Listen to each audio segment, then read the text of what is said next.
Street too, is bailing out the banks again. Oh, contraire, my friend. If it's their bank, no, their I'm deposits- talking about the big banks. Right. The FDIC, the FDIC. Bank of America's on the brink, not rescued. Well, you have FDIC? Yeah, but not everyone. No, and they can loan, somebody can loan them money. Oh, okay. Whatever. I'm just telling you. You're hedging But like by they the did. way, no, I'm not. I'm just saying. You're no like one's- Jimmy Carter, the guy you elected. That's not an answer. The answer is they would never, if I were running, it would never get in that Okay. situation. So Ted Cruz, that doesn't come back to bite him. No, I don't. I think he made himself more of an outsider, and I think he's been too much of an ideologue. Okay. Look, I thought Kasich destroyed himself tonight.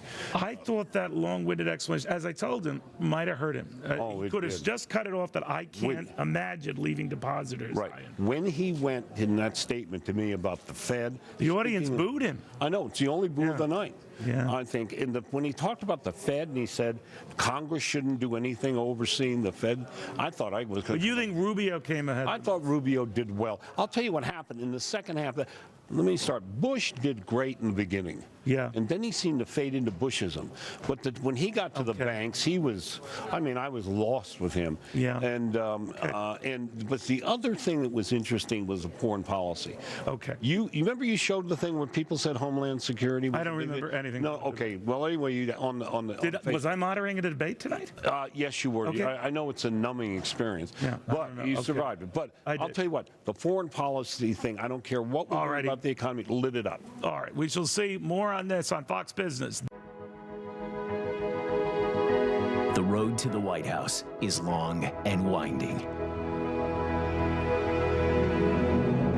The candidates have traveled from coast to coast to hear from their fellow Americans, faced tough questions, and laid out a vision for the country.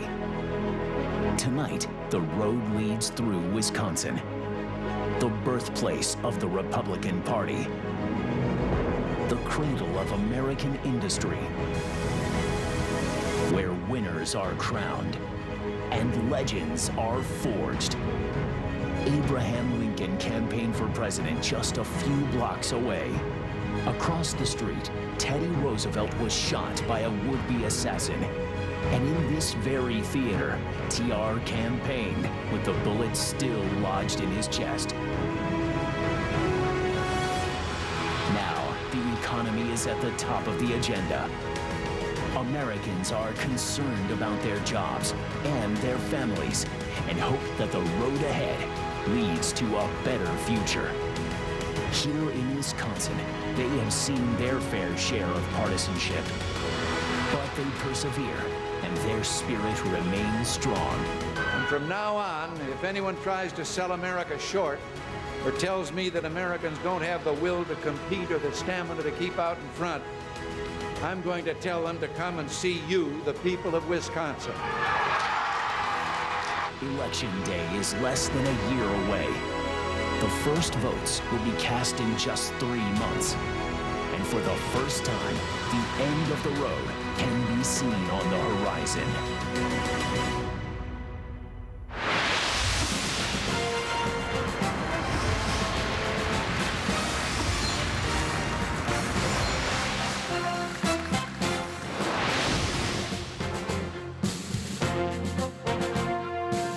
It is 9 p.m. on the East Coast, 8 p.m. here inside the Milwaukee Theater. Welcome to the Republican presidential debate here on the Fox Business Network. I'm Neil Cavuto, alongside my co-moderators Maria Bartiromo and the editor-in-chief of the Wall Street Journal, Gerard Baker.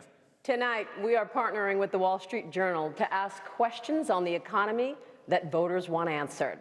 We're also working with Facebook, who tells us that since the first Republican debate, more than 58 million people have joined the political conversation online. More than 9 million are talking specifically about the economy. The candidates on stage tonight were selected based on their standing in an average of 4 national polls, those standings determining their position on the stage. And here they are. At center stage, businessman Donald Trump.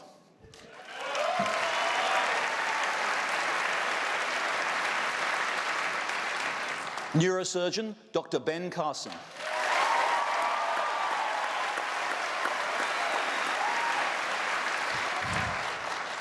Florida Senator Marco Rubio.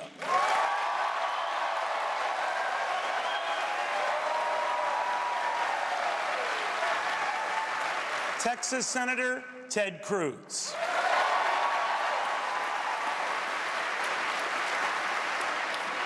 Former Florida Governor Jeb Bush.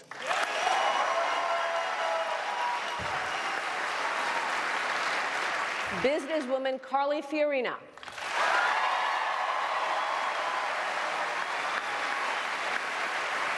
Ohio Governor John Kasich.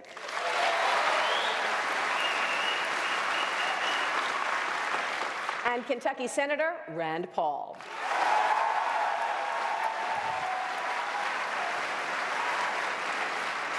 Tonight's rules are simple. Up to 90 seconds for each answer, 1 minute for each follow-up response. And if a candidate goes over their allotted time, you'll hear this. It sounds like a game show, but it's not. Anyway. Now, I would be remiss if I did not acknowledge the elephant in the room, and I'm not talking about your party's fine symbol. I'm talking about the purpose of tonight's debate, the economy and what each of you would do to improve it, no more, no less. We are focused on those issues and what you have said on those issues in your words and what your opponents have said in their words about your words. That is the agenda tonight. How each of you plans to make America better tomorrow. And so we begin. Candidates, as we gather tonight in this very august theater, just outside and across the country, picketers are gathering as well. They're demanding an immediate hike in the minimum wage to $15 an hour. Just a few hours ago, New York Governor Andrew Cuomo proposed doing the same for all state workers, the first governor to do so. Mr. Trump, as the leading presidential candidate on this stage and one whose tax plan exempts couples making up to $50,000 a year from paying any federal income taxes at all, are you sympathetic to the protesters' cause, since a $15 wage works out to about $31,000 a year? I can't be, Neil. And the reason I can't be is that we are a country that is being beaten on every front, economically, militarily. There is nothing that we do now to win. We don't win anymore. Our taxes are too high. I've come up with a tax plan that many, many people like very much. It's going to be a tremendous plan. I think it'll make our country and our economy very dynamic. But taxes too high, wages too high. We're not going to be able to compete against the world. I hate to say it, but we have to leave it the way it is. People have to go out, they have to work really hard, and they have to get into that upper stratum. But we cannot do this if we are going to compete with the rest of the world. We just can't do it. So do not raise the minimum wage. I would not raise the minimum. Dr. Carson, you have long... Thank you. Dr. Carson, you have long bemoaned this lackluster recovery, and this Facebook map shows that Americans share your concern. The green represents how the jobs issue is resonating all across this nation, especially here in the state of Wisconsin. You've suggested one minimum wage does not fit all, and that perhaps we should offer a lower or starter wage for young people. Those protesters outside are looking for $15 and nothing less. Where are you? Well, first of all, delighted to be here. My family's here, and my little granddaughter, who's 3 years old, said she wanted to come to the debate. So this is very cool. As far as the minimum wage is concerned, people need to be educated on the minimum wage. Every time we raise the minimum wage, the number of jobless people increases. It's particularly a problem in the black community. Only 19.8% of black teenagers have a job. We're looking for one. You know, that's because of those high wages. If you lower those wages, that comes down. You know, I can remember as a youngster, you know, my first job working in a laboratory as a lab assistant and multiple other jobs. But I would not have gotten those jobs if someone had to pay me a large amount of money. But what I did gain from those jobs is a tremendous amount of experience and how to operate in the world and how to relate to different people and how to become a responsible individual. And that's what gave me what I needed to ascend the ladder of opportunity in this country. That's what we need to be thinking about. How do we allow people to ascend the ladder of opportunity rather than how do we give them everything and keep them dependent?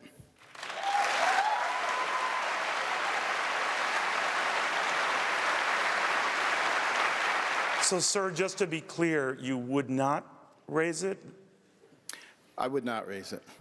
I would not raise it specifically because I'm interested in making sure that people are able to enter the job market and take advantage of opportunities.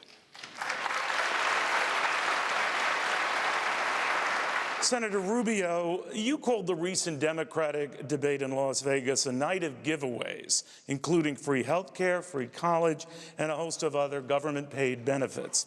Since you aren't a fan of all they're giving away, tell us tonight what you would take back. Well, let me begin by answering both the first question and this one, because they're related. As I've said many times before, my parents were never rich people. My father was a bartender, my mother was a maid, they worked for a living, but they were successful people. Because despite the fact that they weren't well educated and had those jobs, they made enough money to buy a home in a safe and stable neighborhood, retire with dignity, leave all four of their children better off than themselves. We call that the American dream, but in fact it's a universal dream of a better life that people have all over the world. It is a reminder that every country in the world has rich people. What makes America special is that we have millions and millions of people that are not rich, that through hard work and perseverance are able to be successful. The problem is that today people are not successful working hard as ever because the economy is not providing jobs that pay enough. If I thought that raising the minimum wage was the best way to help people increase their pay, I would be all for it, but it isn't. In the 21st century, it's a disaster. If you raise the minimum wage, you're going to make people more expensive than a machine. And that means all this automation that's replacing jobs and people right now is only going to be accelerated. Here's the best way to raise wages. Make America the best place in the world to start a business or expand an existing business. Tax reform and regulatory reform. Bring our debt under control. Fully utilize our energy resources so we can reinvigorate manufacturing. Repeal and replace Obamacare. And make higher education faster and easier to access, especially vocational training. For the life of me, I don't know why we have stigmatized vocational education. Welders make more money than philosophers. We need more welders and less philosophers. And if we do that, and if we do this, we will be able to increase wages for millions of Americans, and we will be able to leave everyone better off without making anyone worse off. Thank you, Senator Rubio.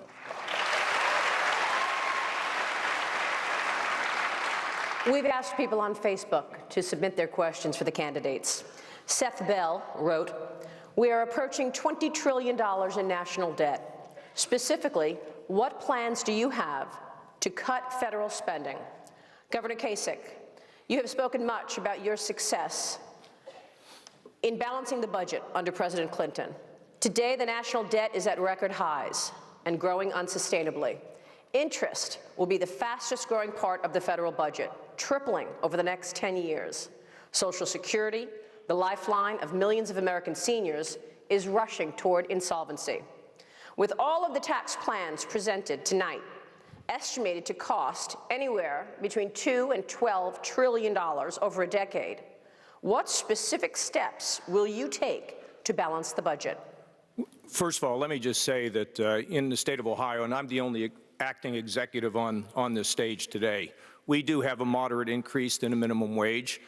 And I got to tell you, my father carried mail on his back. His father was a coal miner. He died of black lung. He was losing his eyesight. My mother's mother lived with us. She could barely speak English. I come from a town where if the wind blew the wrong way, people found themselves out of work. And economic theory is fine, but you know what? People need help. Now, I have a plan that in fact would cut taxes, but not 11 or 12 trillion dollars, that would put my children further in debt. I have a plan that would not only cut taxes, lower the income tax rate for individuals, lower the tax for businesses so businesses will compete here and not move operations overseas, and also a plan, the only plan of anybody standing on this stage, to get us to a balanced budget by the end of a second term. And, you know, the simple fact of the matter is we hear a lot of promises in this debate, a lot of promises about these tax cuts or tax schemes sometimes that I call them. Hillary and the Democrats promise everything on the spending side. We've got to be responsible about what we propose on the tax side. Yes, lower taxes, lower spending. My website, johnkasich.com, will show you exactly how we balance the budget. I balanced the budget in Washington as a chief architect, and I have balanced it in Ohio for one reason. When you balance the budget and you cut taxes, people get work. And our most important moral purpose as leaders in the political system is to make sure we create an environment for job creation so people can live their dreams and realize their God-given potential. That's why it's so important. And for those at the bottom, we've got to do what we can to train them so they can move up. But to just look the other way is not acceptable, because you know what? As the governor of Ohio, I have to deal with real challenges, and we've gotten it done in our state, and I will do it for America. Did you want to name any specific steps, sir? Sure. We would move the Medicare system from a 7% growth down to about a 5% growth. And I have a whole series of ways to do that. In Ohio, we reduced Medicaid funding for the poor from 10% to 2.5%, didn't cut one benefit, or didn't take anybody off the rolls. Why? Because we're innovators. I've been an innovator my entire career, and I really don't care what special interests or lobbyists have to say. I have a job to do when I take over a public office. Now, we freeze non-defense discretionary for 8 years.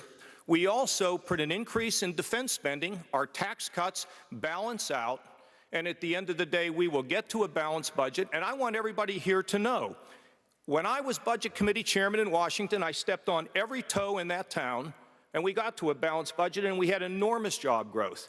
And as governor of Ohio, we went from 350,000 lost jobs to a gain of 347,000 jobs. I'll do it in Washington. I've done it twice. I'll do it thrice for the United States of America.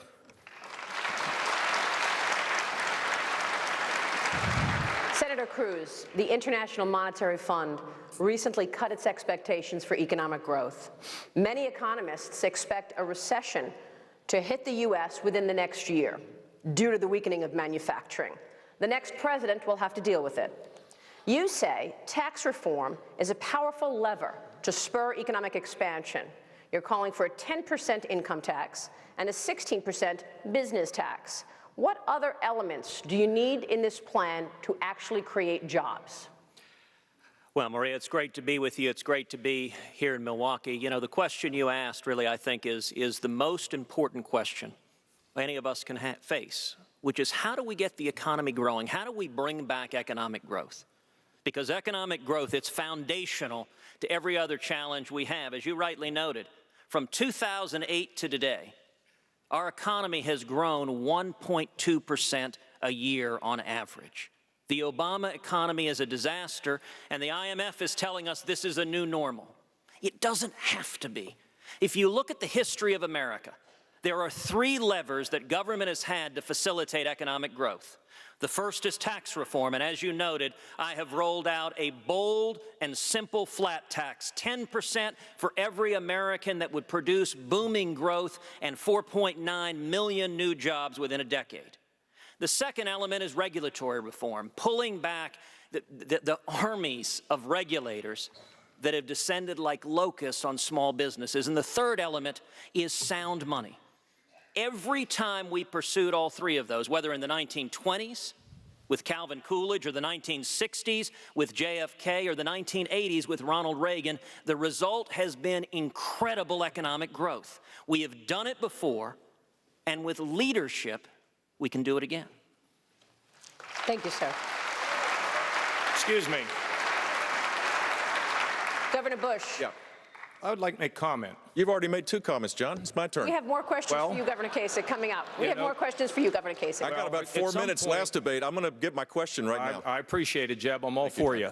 But I want at some point talk about a value-added tax and $11-12 trillion tax cuts that will put our kids way deeper in the hole than they have been at this point. So I'd like to talk about it at some point, because that's what leadership is. We will certainly get to that. Governor Bush. Yeah. Almost 40% of Americans are without a job and are not looking. Many have given up. That's what the participation rate tells us. You've said your policies will drive the economy back to 4% growth, which we haven't seen since the year 2000.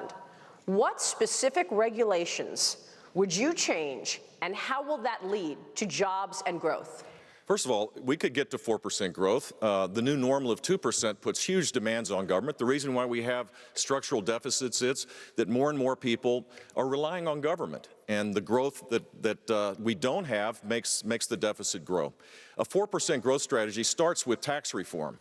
And the proposal that I've laid out is the one the Wall Street Journal editorial board has said is the most pro-growth of all the proposals out there. We eliminate a lot of deductions and cut the rates down, a corporate rate of 20%, which puts us 5% below that of China, and allows us full expensing of investing. It would create an explosion of investment back into this country, creating higher wage jobs. And so that's part of it. On the regulatory side, I think we need to repeal every rule that Barack Obama has in terms of work in progress. Every one of them. And start over.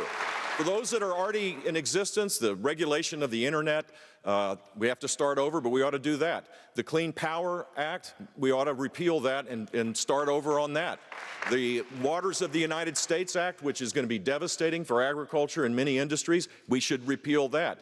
We should repeal the rules because the economic costs of this far exceed the social benefit. And if we're serious about being serious about high growth, then we have to recognize that small businesses right now, more of them are closing than are being set up. Hillary Clinton has said that Barack Obama's policies get an A. Really? 1 in 10 people right now aren't working or have given up altogether, as you said. That's not an A. 1 in 7 people are living in poverty. That's not an A. 1 in 5 children are on food stamps. That is not an A. It may be the best that Hillary Clinton can do, but it's not the best America can do. Thank you, sir.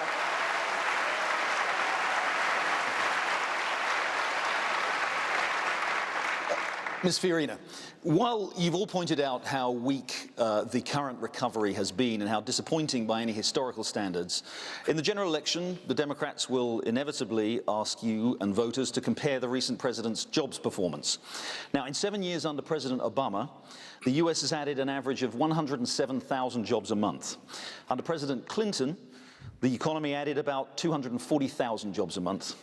Under George W. Bush, it was only 13,000 a month. If you win the nomination, you'll probably be facing a Democrat named Clinton. How are you going to respond to the claim that Democratic presidents are better at creating jobs than Republicans? Well, first of all, I must say, as I think about that question, I think about a woman I met the other day. I would guess she was 40 years old.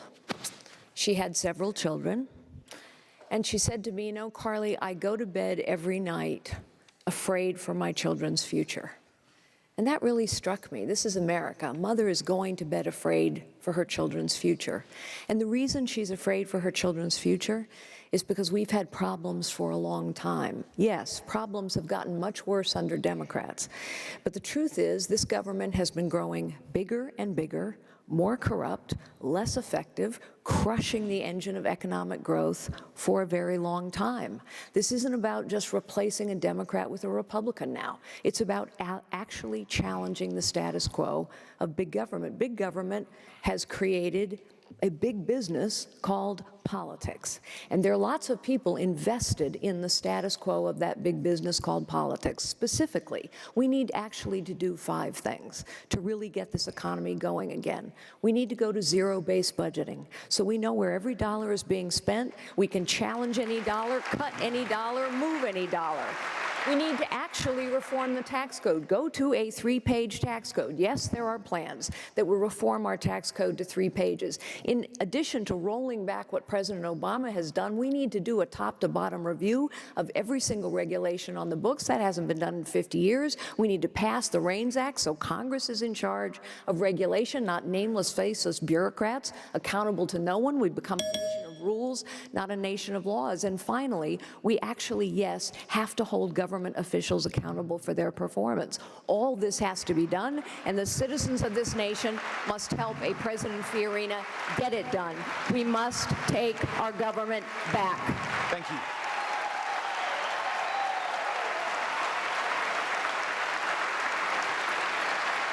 Thank you. Senator Paul, income inequality has been rising in the United States. 50 years ago, for example, the average CEO of a big corporation in this country earned 20 times the average salary of one of his or her workers. Today, that CEO earns about 300 times the average salary of a worker. Does it matter at all that the gap between the rich and everyone else is widening? Absolutely, and I think that we ought to look where income inequality seems to be the worst. It seems to be worst in cities run by Democrats, states run by Democrats, and countries currently run by Democrats. So the thing is, let's look for root causes. But I would also lay some blame at the feet of the Federal Reserve. I think the Federal Reserve has made this problem worse.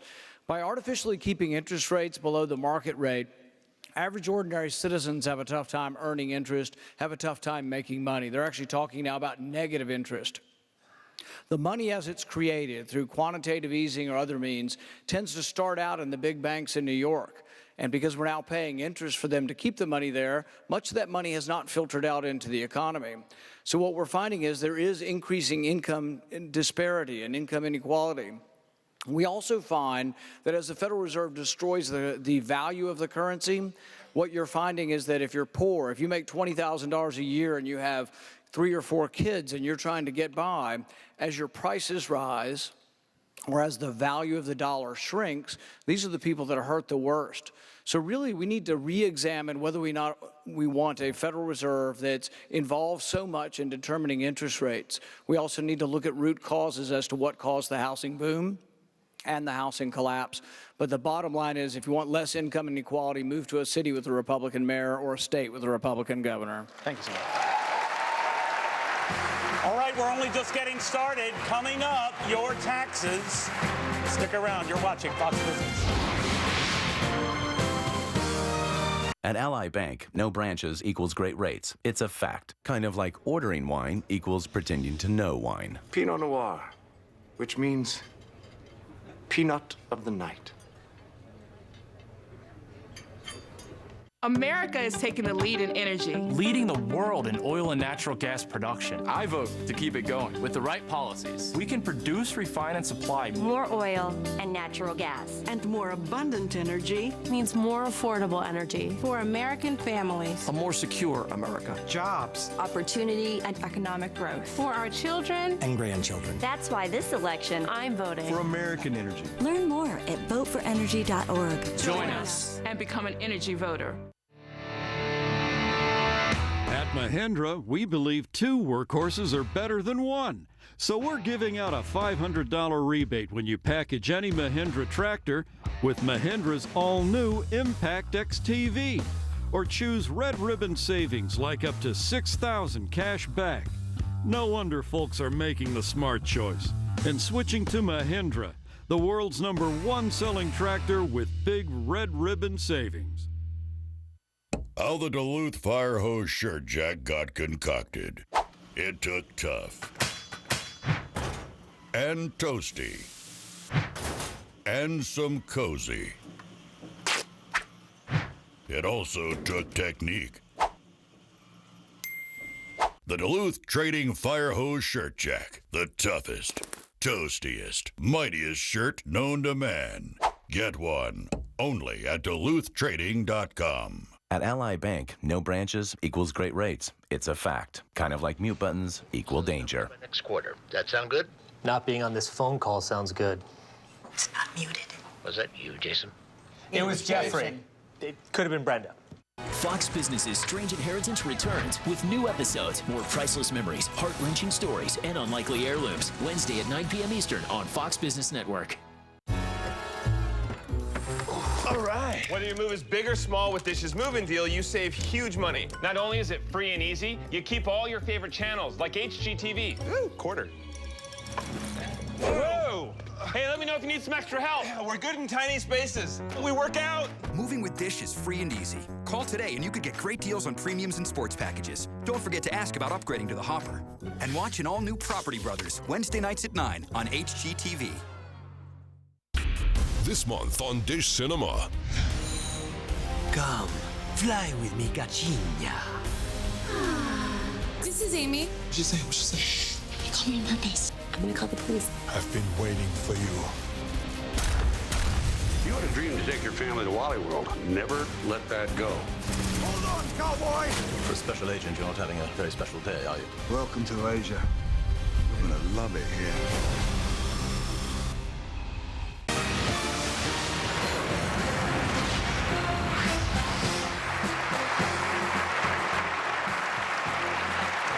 Welcome back to the Milwaukee Theater and the Republican presidential debate. Let's get right back to our questions. Dr. Carson, to you. You recently railed against the double standard in the media, sir, that seems obsessed with inconsistencies and potential exaggerations in your life story, but looked the other way when it came to then Senator Barack Obama's. Still, as a candidate whose brand has always been trust, are you worried your campaign, which you've always said, sir, is bigger than you, is now being hurt by you? Well, first of all, thank you for not asking me what I said in the 10th grade. I appreciate that. But, I'll just forget that follow-up there. the fact of the matter is, you know, what we should vet all candidates. I have no problem with being vetted. What I do have a problem with is being lied about, and then putting that out there as truth. And I don't even mind that so much if they do it with everybody, like people on the other side. But, you know, when I look at somebody like Hillary Clinton, who sits there and tells her daughter and a government official that, no, this was a terrorist attack, and then tells everybody else that it was a video. Where I came from, they call that a lie. And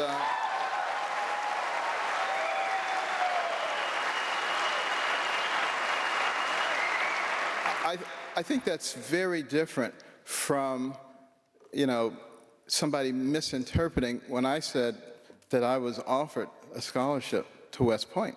That's the words that they used. But I've had many people come and say the same thing to me. That's what people do in those situations. We have to start treating people the same and finding out what people really think and what they're made of. And people who know me know that I'm an honest person. Thank you, Dr. Carson. Mr. Trump, a federal appeals court just dealt a blow to the Obama administration's plan to prevent the deportation of 5 million people living in this country illegally. The White House is appealing to the Supreme Court. At heart of this issue is the effect that illegal immigrants are having on our economy. What will you do about it? I was so happy yesterday I saw that decision come down. That was an unbelievable decision, and we don't have enough of those decisions coming down.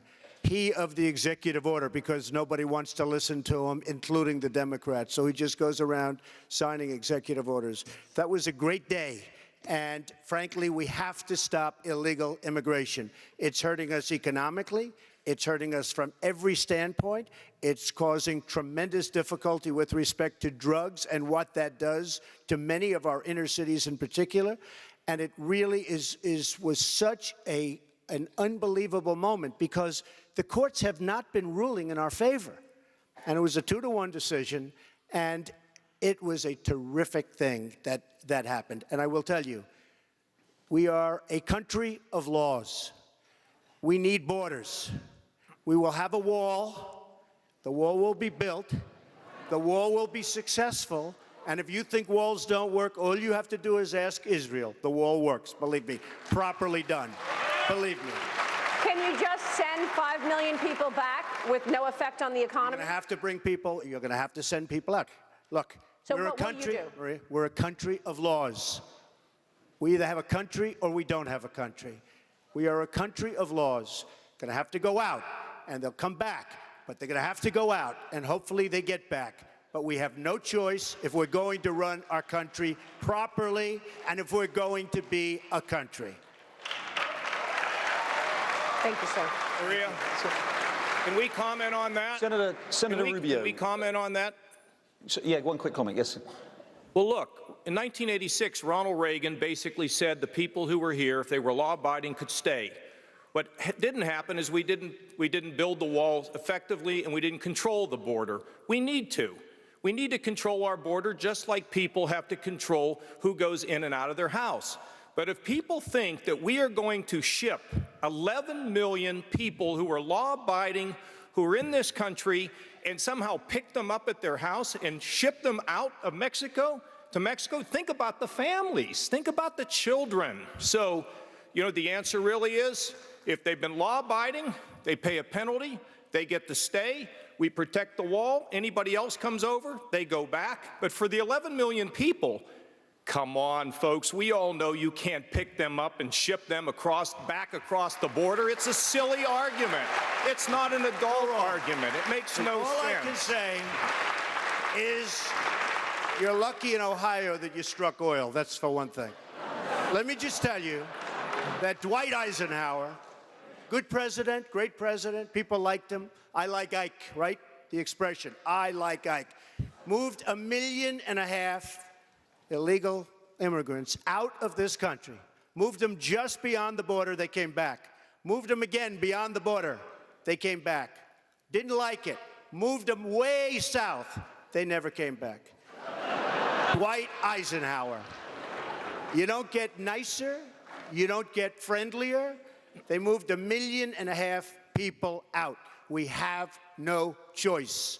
We have no choice. No, he just mentioned my name. Governor Bush. Gerald, it was What happened to my question? You're not going to have my back. I'm going to have my back. Let me say a couple things here. First of all, you should let Jeb speak. We have grown. No, it's unfair. Listen, in the state of Ohio, Governor. Hold on. In the state of Ohio, we have grown 347,000 jobs. Our unemployment is half of what it was. Our fracking industry, energy industry, may have contributed 20,000, but if Mr. Trump understood that the real jobs come in the downstream, not in the upstream, but in the downstream, and that's where we're going to get our jobs. But Ohio is diversified, and false little things, sir, they really don't work when it comes to the truth. So the fact is, all I'm suggesting, we can't ship 11 million people out of this country. Children would be terrified, and it will not work. Thank you. Mr. Trump, you've had a good. Let me just. Built an unbelievable company worth billions and billions of dollars. I don't have to hear from this man. Believe me. I don't have to hear from him. Mr. Trump, you yourself said let Governor Bush speak. Governor Bush. Thank you, Donald, for allowing me to speak at the debate. That's really nice of you. Really appreciate that. What a generous man you are. 12 million illegal immigrants, to send them back, 500,000 a month, is just not possible. And it's not embracing American values. And it would tear communities apart. And it would send a signal that we're not the kind of country that I know America is. And even having this conversation sends a powerful signal. They're doing high fives in the Clinton campaign right now when they hear this. That's the problem with this. We have to win the presidency, and the way you win the presidency is to have practical plans. Lay them out there. What we need to do is allow people to earn legal status where they pay a fine, where they work, where they don't commit crimes, where they learn English, and over an extended period of time, they earn legal status. That's the path, a proper path to make this work. Senator Rubio. Senator. We have millions of people right now online trying to come into this country. Very, very unfair to the people that want to come into our country legally. They've gone through the process. They're online. They're waiting. Very, very unfair to them. That I can tell you. Senator Rubio. Senator Rubio. Let me take you to a question that I think gets at the root of a lot of the anxiety that people have in this country. The economy is undergoing a transformation through information technology. And Americans are anxious that the new economy isn't producing higher paying jobs. Many are concerned that the new wealth seems to be going mainly to innovators and investors. Meanwhile, with factories run by robots and shopping done increasingly on smartphones, many traditional jobs are just going away. How do you reassure American workers that their jobs are not being steadily replaced by machines? That's an excellent question, because what we are going through in this country is not simply an economic downturn. We are living through a massive economic transformation. I mean, this economy is nothing like what it was like 5 years ago, not to mention 15 or 20 years ago. And it isn't just a different economy, it's changing faster than ever. You know, it took the telephone 75 years to reach 100 million users. It took Candy Crush 1 year to reach 100 million users. So the world is changing faster than ever, and it is disruptive. Number one, we are in a global competition now, and several of the candidates have said that. There are now dozens of developed economies on this planet that we have to compete with, and we lose that competition because we have the highest business tax rate in the industrialized world, because we have regulations that continue to grow by the billions every single week, because we have a crazy healthcare law that discourages companies from hiring people, but because we're not fully utilizing our energy resources, that if we did, it would bring back all kinds of growth, especially in manufacturing, and because we have an outdated higher education system. Our higher education system is completely outdated. It is too expensive, too hard to access, and it doesn't teach 21st century skills. If we do what needs to be done, tax reform, regulatory reform, fully utilize our energy resources, repeal and replace Obamacare, and modernize higher education, then we can grasp the potential and the promise of this new economy. And we won't just save the American dream, we will expand it to reach more people and change more lives than ever before. And then truly, this new century can be a new American century. Thank you.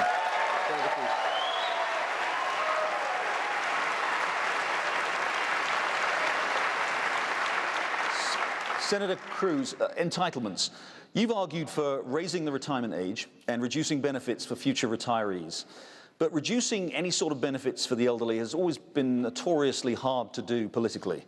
When Speaker Paul Ryan proposed replacing traditional Medicare with federally funded private plans a few years ago, a Liberal group responded with a commercial that featured a granny being pushed off a cliff. What's going to be different this time? Well, my mom is here, so I don't think we should be pushing any grannies off cliffs. And you misstated what I've said on entitlement reform. What I've said is for seniors, we should make no changes whatsoever. For younger workers, we should gradually raise the retirement age. We should have benefits grow more slowly, and we should allow them to keep a portion of their taxes in a personal account that they control and can pass on to their kids. I said for future retirees, as you said. Now, I want to go back to the discussion we had a minute ago because, you know, what was said was right. The Democrats are laughing. Because if Republicans join Democrats as the party of amnesty, we will lose. And, you know, I understand that when the mainstream media covers immigration, it doesn't often see it as an economic issue. But I can tell you for millions of Americans at home watching this, it is a very personal economic issue. And I will say the politics of it would be very, very different if a bunch of lawyers or bankers were crossing the Rio Grande. Or if a bunch of people with journalism degrees were coming over and driving down the wages in the press.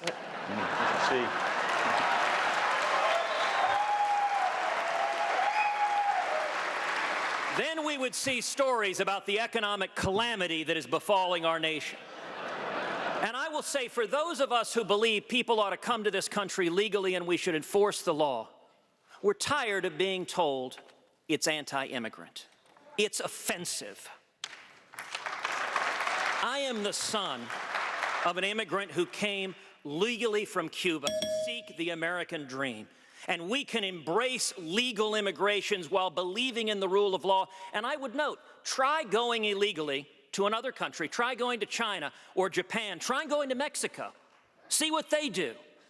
Every sovereign nation secures its borders, and it is not compassionate to say we're not going to enforce the laws and we're going to drive down the wages for millions of hardworking men and women. That is abandoning the working man. Thank you.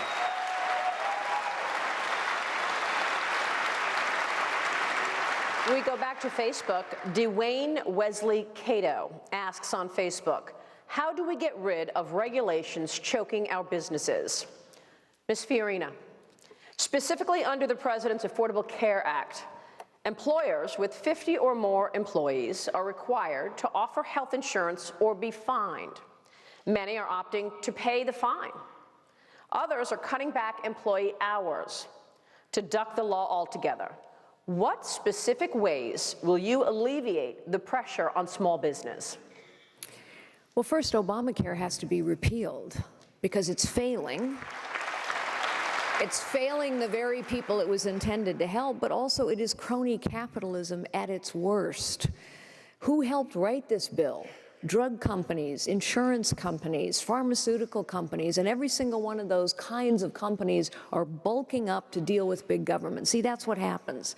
As government gets bigger and bigger, and it has been for 50 years under Republicans and Democrats alike, then businesses have to bulk up to deal with big government. So we have to repeal it. It's tens of thousands of pages long. No one can possibly understand it, except the big companies, the lawyers, the accountants, the lobbyists that they hire to protect their interests. Then we have to give back to states the responsibility to manage a high-risk pool. We need to try the one thing in health insurance we've never tried. Health insurance has always been a cozy little game between regulators and health insurance companies. We need to try the free market, where people actually have to compete. And we ought to have the government ensure that you must, and I don't use that term often, the government ought to do something, that every healthcare provider ought to publish its costs, its prices, its outcomes, because as patients, we don't know what we're buying. Now, let me just say, I know more about innovation and entrepreneurship than anyone on this panel because I have led innovative businesses in the most highly competitive industry in the world for decades. The truth is, the secret sauce of America is innovation and entrepreneurship. It is why we must cut our government down to size and hold it accountable. It's why we have to take our government back, because innovation and entrepreneurship is crushed by the crushing load of a 73,000-page tax code. It is crushed by a regulatory thicket that is so vast we don't even know what's in it anymore. It is crushed as well by government bureaucrats who don't do their jobs very well and who are not held accountable, which is why I've said we've got to take our government back, and to do that, we have to know where every dollar is being spent and be able to move any dollar. We have to hack through this regulatory thicket, repeal so much, but also know what's in that regulatory thicket. We don't even know what regulations have been passed. Third, we need to build a meritocracy, as Scott Walker, by the way, is trying now to do in Wisconsin. And finally, we need to get to a 3-page tax code, and yes, that plan exists. Just to be clear, you want to repeal Obamacare, but what's the alternative? I'm sorry, I can't hear you. Just to be clear, you said you would repeal Obamacare, Absolutely. But what is the alternative? And how does that help small business? We need to give, the alternative is to allow states to manage high-risk pools for those who really need help. Look, I'm a cancer survivor. Okay? I understand that you cannot have someone who's battled cancer just become known as a pre-existing condition. I understand that you cannot allow families to go bankrupt if they truly need help. But I also understand that Obamacare isn't helping anyone. We're throwing more and more people into Medicaid, and fewer doctors are taking those payments. The point is, Obamacare is crushing small businesses. It is not helping the families it was intended to help. So let us allow states to manage high-risk pools. Let us try the one thing in health insurance we've never tried, the free market. Let us ensure that as patients and customers, we have the information to shop wisely for our health care. All right, thank you all very much. We're going to take a break here. Coming up, a big issue many Americans are facing, taxes. The Republican presidential debate continues now live from Milwaukee. Stick around.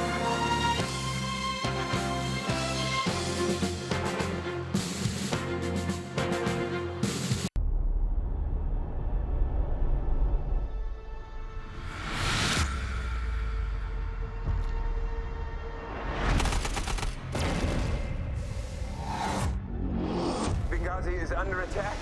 We need immediate assistance. You have a U.S. ambassador at risk. You gotta send us. You're not the first responders. You will wait. Let's go! We gotta move! We have no jurisdiction in this country. We're not even supposed to be here. Losing the initiative. Stand down! If you do not get here soon, we are all gonna die. none of you have to go. But we are the only help they have.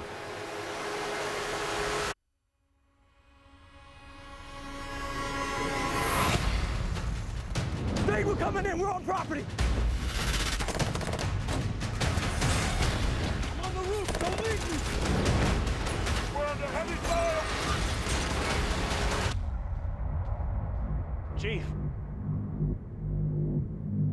expecting any friendlies? I am not aware of any friendlies. Let them come. Let them come.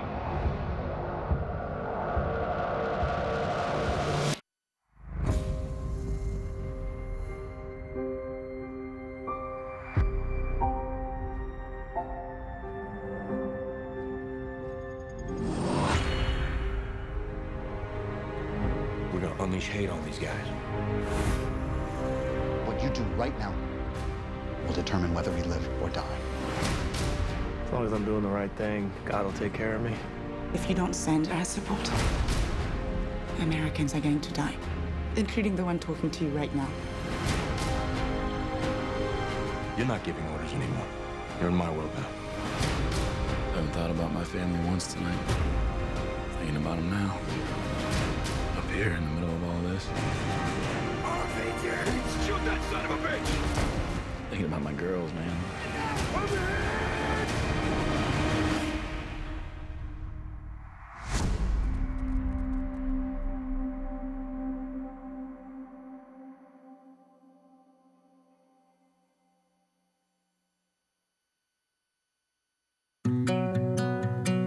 I've been a poor man and I've been a king.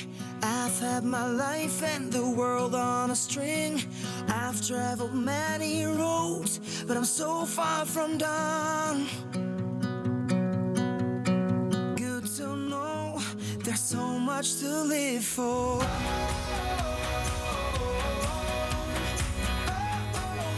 a day to feel alive.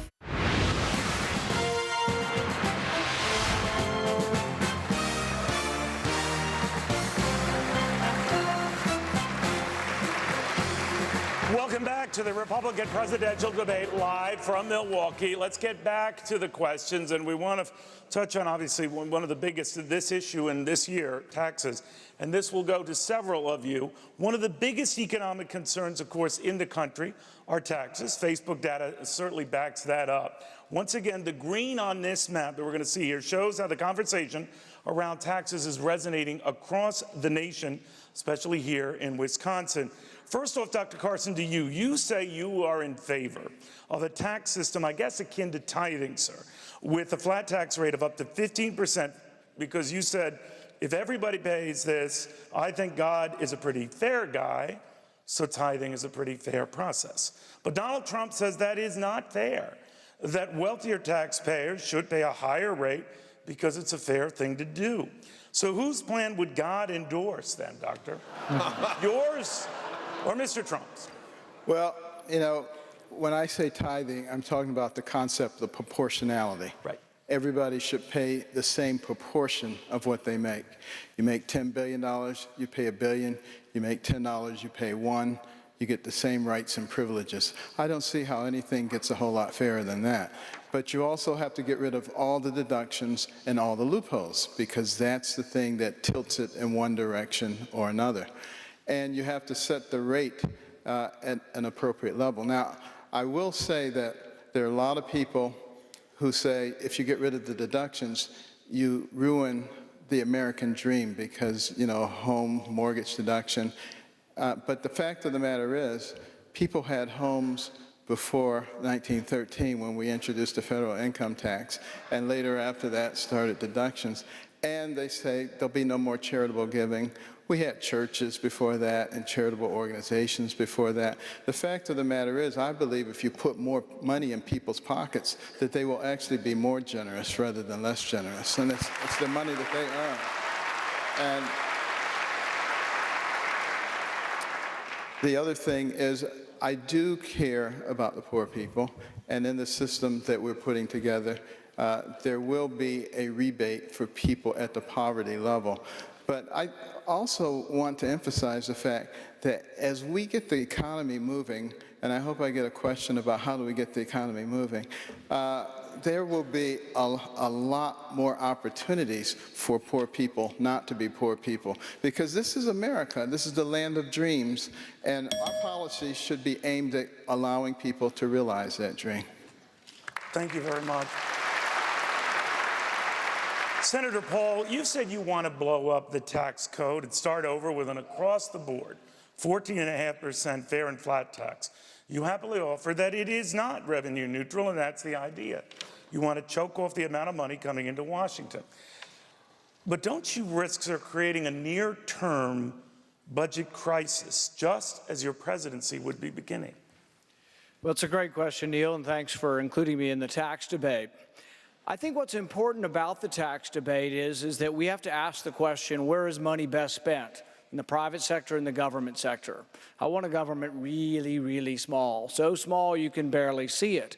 So I want lower taxes and much more money in the private sector.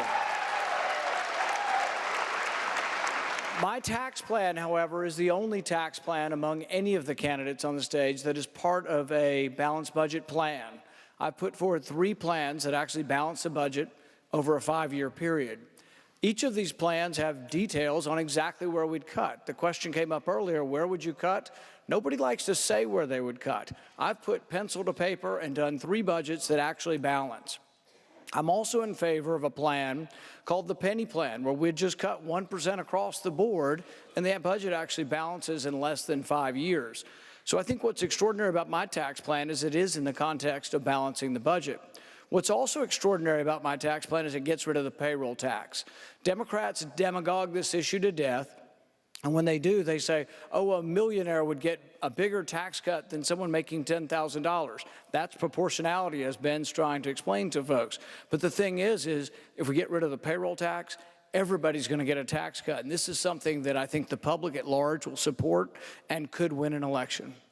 There are no deductions under your plan?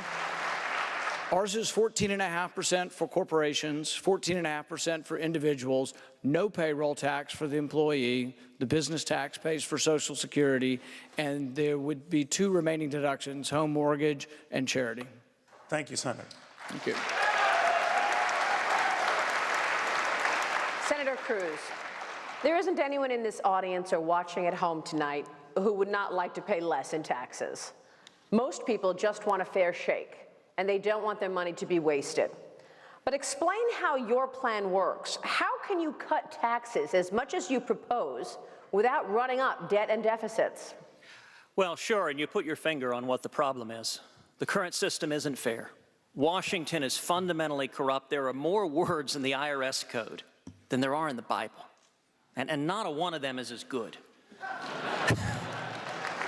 Every one of them reflects a carve-out or a subsidy, and it's all about empowering the Washington cartel. My simple flat tax says that for a family of 4, for the first $36,000 you earn, you pay no taxes whatsoever. No income taxes, no payroll taxes, no nothing. Above that, every American pays 10% across the board, a flat, fair tax, which means that no longer do you have hedge fund billionaires paying a lower tax rate than their secretaries. On the business side, I've got a business flat tax of 16%. Again, that applies across the board. Right now with our corporate income tax, giant corporations with armies of accountants regularly are paying little to no taxes while small businesses are getting hammered. This is fair and across the board. Now you ask, how do the numbers add up? I would encourage folks, if you go to our website, tedcruz.org, we have the specific numbers on the website. This plan eliminates the payroll tax, eliminates the death tax, eliminates the corporate income tax, and it abolishes the IRS. And the effect of that is incredible economic growth. It means every income group will see double-digit increases from the very poorest to the very weakest of at least 14%. So if you're a single mom, if you're making $40,000 a year, what that means is an extra about $5,000 in your pocket to provide for your kids, to make ends meet. It has a powerful, powerful effect. And there's one other really powerful feature of my plan, which is that it's border adjustable, which means if you're an exporter, if you're a farmer, if you're a rancher, if you're a manufacturer, you don't pay the business flat tax. Exports are free of that tax, but all imports pay that 16% business flat tax, which means this tax plan would cause jobs to boom, and it would let America compete with China and the world on a level playing field. But you haven't told us how to pay for it. Well, the numbers the Tax Foundation have put out is that the static cost of the plan is $3.6 trillion over 10 years. But the dynamic cost of the plan, which is the cost that factors in growth, is about $768 billion. It is less than $1 trillion. It costs less than virtually every other plan people have put up here, and yet it produces more growth, and it's one of the very few plans that abolishes the IRS. But on top of that, today, we rolled out a spending plan, $500 billion in specific cuts, 5 major agencies that I would eliminate: the IRS, the Department of Commerce, the Department of Energy, the Department of Commerce, and HUD. And then 25 specific programs. Again, that's on our website at tedcruz.org. You want to look at specificity? It's easy for everyone to say, cut spending. It's much harder and riskier to put out chapter and verse, specifically the programs you would cut to stop bankrupting our kids and grandkids. Thank you, Senator. Governor Bush, Republican primary voters say tax reform should be a priority for Congress and the administration. But Governor Bush, how important is tax reform in your domestic policy agenda? Will you guarantee it in the first year of your presidency? I'm going to fight as hard as I can to make sure that we shift power away from Washington, simplify the tax code to spur economic activity in this country. Of course, it's the highest priority. If we don't do that, we're stuck with the new normal of 2% growth. Hillary Clinton says, basically, we just got to get used to it. 2% growth means declining income for the middle class. It means more than 6 million people are stuck in poverty than the day that Barack Obama was inaugurated. It means more demands on government. Growing the economy is the first job if we're going to be serious about dealing with the deficit and debt. And more importantly, people are really struggling right now. In this economy, the disposable income of the great middle is down $2,300. So yeah, we've created jobs. Gerard, you brought that up early it was a good question. Jobs are being created, but they're lower income jobs than the jobs that were lost. And the net effect of this is we need to jumpstart the economy. I think of Jonathan and Reagan Love, who are supporters of mine. Jonathan has been deployed by the National Guard. He's in Oklahoma. Reagan Love, by the way, pretty great name, I think, is a teacher. If they had this tax cut, what they told me was that $2,300 of money in their pocket, they would go back to South Carolina and start a business. Imagine what it would be like, instead of having more businesses closed than started, we had it the exact opposite. We would grow our economy, and the government would get the revenue necessary to make things better. Hillary Clinton's approach to this is more top-down, more regulation, more taxes, more government, and it will destroy our economy. Thank you. Thank you, Governor. Senator Rubio. Can I just come to Senator Rubio? We're coming to you, Mr. Trump, in 1 second, I promise. Senator Rubio, your tax plan includes a large expansion of child tax credits to raise after-tax incomes for low-income parents. A similar tax credit that you previously proposed in the Senate was estimated to cost as much as $170 billion a year, according to the Tax Foundation. Isn't there a risk that you're just adding another expensive entitled program to an already overburdened federal budget? The most important job I'm ever going to have, the most important job anyone in this room will ever have, is the job of being a parent. Not the job of being president, or the job of being a senator, or the job of being a congressman. The most important job any of us will ever do is the job of being a president, because the most important institution in society is the family. If the family breaks down, society breaks down. You can't have a strong nation without strong values, and no one is born with strong values. They have to be taught to you in strong families and reinforced in you in strong communities. And so when we set out to do tax reform, we endeavored to have a pro-family tax code. And we endeavored to do it because we know how difficult it is for families in the 21st century to afford the cost of living. It is expensive to raise children in the 21st century. And families that are raising children are raising the future taxpayers of the United States. And everything costs more. In 35 out of 50 states, child care costs more than college. There are millions of people watching this broadcast tonight that understand exactly what I'm talking about. They don't know how they're going to make that payment every month. And if they can't make it, they can't work because someone needs to watch their kids during the day. They don't know how they're going to save for their kids' future to go to college. And so, yes, I have a child tax credit increase, and I'm proud of it. I am proud that I have a pro-family tax code, because the pro-family tax plan I have will strengthen the most important institution in the country, the family. Neil, there's a point I'd like to make here. Neil, a point that I'd like to make about the tax credits. We have to decide what is conservative and what isn't conservative. Is it fiscally conservative to have $1 trillion expenditure? We're not talking about giving people back their tax money. He's talking about giving people money they didn't pay. It's a welfare transfer payment. So here's what we have. Is it conservative to have $1 trillion in transfer payments, a new welfare program that's a refundable tax credit? Add that to Marco's plan for $1 trillion in new military spending, and you get something that looks to me not very conservative. Thank you. Governor Casey. No, I'm Let me sorry. come to Governor Casey. No, Governor excuse Casey. me, excuse me, I get to respond. Very quickly, Senator. No, I get my 60 seconds to respond. He's talking about my tax plan. Please. So let me begin with this. I actually believe, first of all, this is their money. They do pay. It is refundable, not just against the taxes they pay to the government, but also on their federal income tax. It's refundable against the payroll tax. Everyone pays payroll tax. This is their money. This is not our money. And here's what I don't understand. If you invest that money in a piece of equipment, if you invest that money in a business, you get to write it off your taxes. But if you invest it in your children, in the future of America, in strengthening your family, we're not going to recognize that in our tax code. The family is the most important institution in society. Nevertheless, it's not and yes, very I do want to rebuild the American military. How's it conservative? I know that Rand is a committed isolationist. I'm not. I believe the world is a stronger and a better place when the United States is the strongest military power in the world. Marco, how is it conservative? How is it conservative to add $1 trillion expenditure for the federal government that you're not paying for? How is it conservative? How is it conservative to add $1 trillion in military expenditures? You cannot be a conservative if you're going to keep promoting new programs that you're not going to pay for. I may respond more quickly. Very quickly, Senator. We can't even have an economy if we're not safe. There are radical jihadists in the Middle East beheading people and crucifying Christians. A radical Shia cleric in Iran trying to get a nuclear weapon. The Chinese taking over the South China Sea. Yes, I believe the world is a safer, I don't believe, I know that the world is a safer and better place when America is the strongest military power in the world. Marco, I don't think we're any safer. I do not think we are any safer from bankruptcy court. As we go further and further into debt, we become less and less safe. This is the most important thing we're going to talk about tonight. Can you be a conservative and be liberal on military spending? Can you be for unlimited military spending and say, oh, I'm going to make the country safe?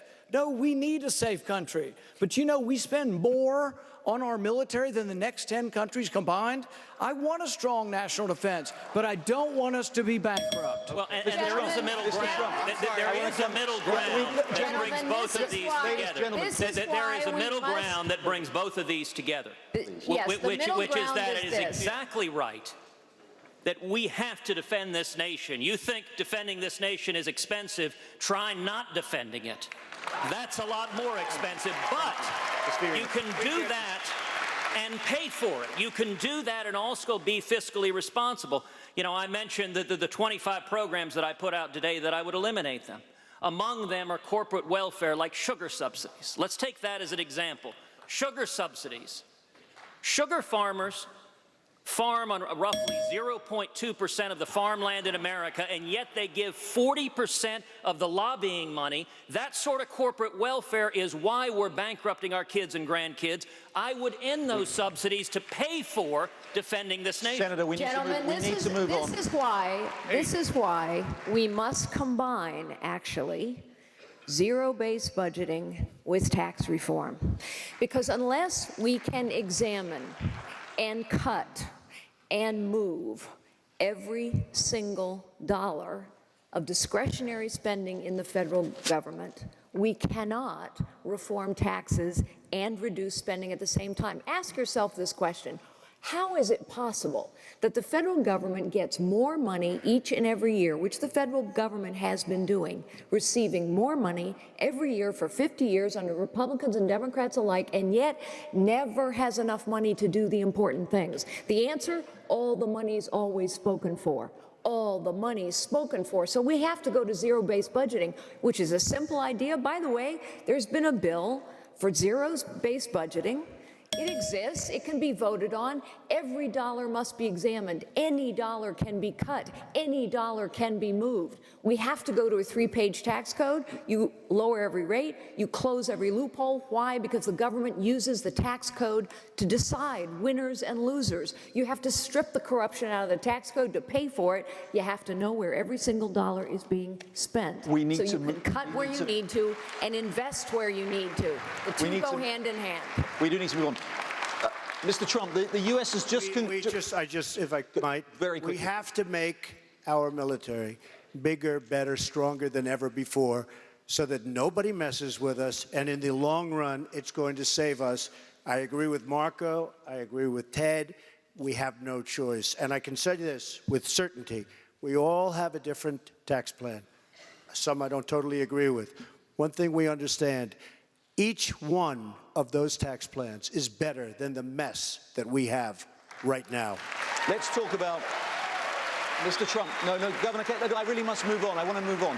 Mr. Trump, let's talk about the international economy. The U.S. has recently concluded... Wait a minute. Governor, please, we really need to move on. I think you were coming to me until they... Governor, I promised I would come to you. Look, I hate to crash the party, Mr. Baker, but, you know, what's fair? Yes, sir. Mr. Trump, can I ask you about the U.S. has just concluded an international trade agreement with 11 countries in the Pacific. You've said that you'd rather have no deal than sign the one that's on the table. It's a horrible deal. Most economists say that trade has boosted growth, and every single post-war president has supported the expansion of international trade, including the last 3 Republican presidents. Why would you reverse more than 50 years of U.S. trade policy? The TPP is a horrible deal. It is a deal that is going to lead to nothing but trouble. It's a deal that was designed for China to come in, as they always do, through the back door and totally take advantage of everyone. It's 5,600 pages long, so complex that nobody's read it. It's like Obamacare. Nobody ever read it. They passed it. Nobody read it. Had to look at the mess we have right now, and it will be repealed. But this is one of the worst trade deals, and I would, rather not have it. With all of these countries and all of the bad ones getting advantage and taking advantage of what the good ones would normally get, I'd rather make individual deals with individual countries. We will do much better. We lose a fortune on trade. The United States loses with everybody. We're losing now over $500 billion in terms of imbalance with China, $75 billion a year imbalance with Japan. By the way, Mexico, $50 billion a year imbalance. So I must say, Gerard, I just think it's a terrible deal. I love trade. I'm a free trader 100%. But we need smart people making the deals, and we don't have smart people making the deals. The deal, as you say, the terms of the deal were published just last week, the detailed 5,000 pages of it. And 80% of U.S. trade with countries in the Pacific now, these 11 countries, is actually tariff-free. And the trade deal only affects the other 20%. Are there particular parts of the deal that you think well, the currency manipulation they don't discuss in the agreement, which is a disaster. If you look at the way China and India and almost everybody takes advantage of the United States, China in particular, because they're so good. It's the #1 abuser of this country. And if you look at the way they take advantage, it's through currency manipulation. It's not even discussed in the almost 6,000-page agreement. It's not even discussed. There was a separate, and as you understand, I mean, you understand very well from the Wall Street Journal, currency manipulation is the single great weapon people have. They don't even discuss it in this agreement. So I say it's a very bad deal, should not be approved. If it is approved, it'll just be more bad trade deals, more loss of jobs for our country. We are losing jobs like nobody's ever lost jobs before. I want to bring jobs back into this country. Hey, Gerard, you know, we might want to point out China's not part of this deal. Yeah. True. It's true. Yeah. That's right. That's right.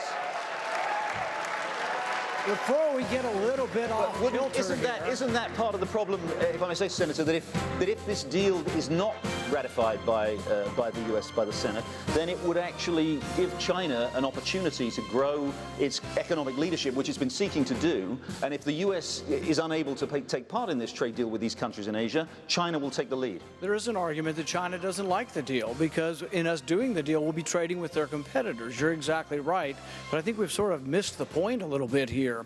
There is an important point, though, about how we discuss these trade treaties that I do agree with Mr. Trump on. We should negotiate from a position of strength, and we also should negotiate using the full force and the constitutional power that was given to us.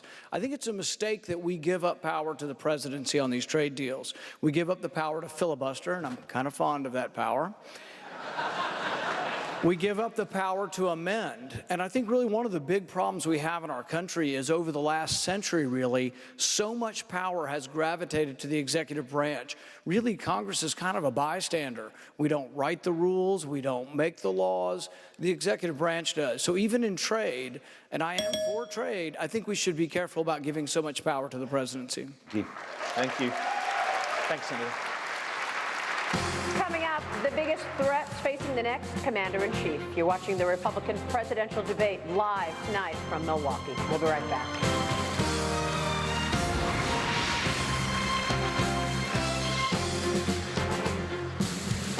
Can a protein originally found in a jellyfish improve your memory? Our scientists say yes. Researchers have discovered a protein that actually supports healthier brain function. It's the breakthrough in a supplement called Prevagen. As we age, we lose proteins that support our brain. Prevagen supplements these proteins and has been clinically shown to improve memory. It's safe and effective. For support of healthier brain function, a sharper mind, and clearer thinking, try Prevagen for yourself today. If you're an adult with type 2 diabetes and your A1C is not at goal with certain diabetes pills or daily insulin, your doctor may be talking about adding medication to help lower your A1C. Ask your doctor if adding once-a-week Tanzium is right for you. Once-a-week Tanzium is an injectable prescription medicine that may improve blood sugar in adults with type 2 diabetes, along with diet and exercise. Once-a-week Tanzium works by helping your body release its own natural insulin when it's needed. Tanzium is not recommended as the first medicine to treat diabetes or in people with severe stomach or intestinal problems. Tanzium is not insulin. It is not used to treat type 1 diabetes or diabetic ketoacidosis and has not been studied with mealtime insulin. Do not take Tanzium if you or your family have a history of medullary thyroid cancer or multiple endocrine neoplasia syndrome type 2, or if you're allergic to Tanzium or any of its ingredients. Stop using Tanzium and call your doctor right away if you experience symptoms of a serious allergic reaction, which may include itching, rash, or difficulty breathing. If you have signs of pancreatitis, such as severe stomach pain that will not go away and may move to your back, with or without vomiting. Or if you have symptoms of thyroid cancer, which include a lump or swelling in your neck, hoarseness, trouble swallowing, or shortness of breath. Before using Tanzium, talk to your doctor about your medical conditions, all medicines you're taking, if you're nursing, pregnant, or may become pregnant, and about low blood sugar and how to manage it. Taking Tanzium with a sulfonylurea or insulin increases your risk for low blood sugar. Common side effects with Tanzium include diarrhea, nausea, injection site reactions, cough, back pain, and cold or flu symptoms. Some serious side effects can lead to dehydration, which may cause kidney failure. Ask your doctor if adding once-a-week Tanzium is right for you. Go to Tanzium.com to learn if you may be eligible to receive Tanzium free for 12 months. Make every week a Tanzium week.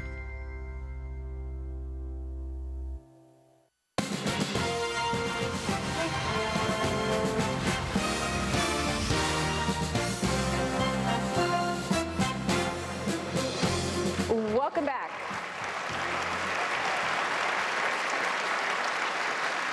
Welcome back to the Republican presidential debate. The candidates taking the questions you want answered. Also tonight, you can see what America is saying about the debate.